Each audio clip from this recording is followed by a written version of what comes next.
Proses pemakaman jenazah mantan anggota DPRD di Sulawesi Selatan mengalami kendala lantaran mendapatkan aksi penolakan dari warga.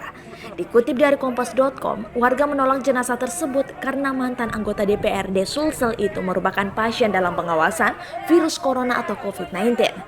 Jenazah tersebut hendak dimakamkan di pemakaman Kristen Panara, Kecamatan Manggalak, Makassar, Sulawesi Selatan, 31 Maret 2020. Video penolakan jenazah anggota DPRD ini sempat viral di media sosial. Masyarakat sempat menolak lantaran khawatir tertular. Mereka meyakini jenazah yang positif corona apabila setelah dikubur dapat menularkan virus ke masyarakat sekitar pekuburan. Keyakinan tersebut diketahui dari teriakan seorang pria yang mengaku sebagai ketua RW. "Jangan dikubur itu di sini kalau masih mau enak, sehat, jangan. Jenazah corona dikubur di tengah masyarakat," kata pria itu diiringi sorakan warga. Camat Manggala Ansar Umar mengatakan, masyarakat takut meskipun jenazah itu meninggal masih dengan status PDP.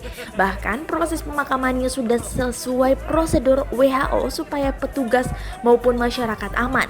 Dia berharap ada pihak yang lebih berkompeten mau turun ke daerah-daerah menyosialisasikan masalah COVID-19 karena mendapatkan penolakan jenazah mantan anggota DPRD itu kembali dibawa ke RS Dr. Wahidin Sudirohusodo Makassar.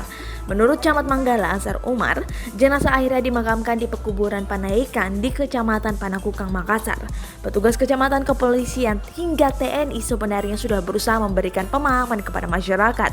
Namun masyarakat terlanjur percaya bahwa virus akan menyebar jika jenazah dimakamkan di situ.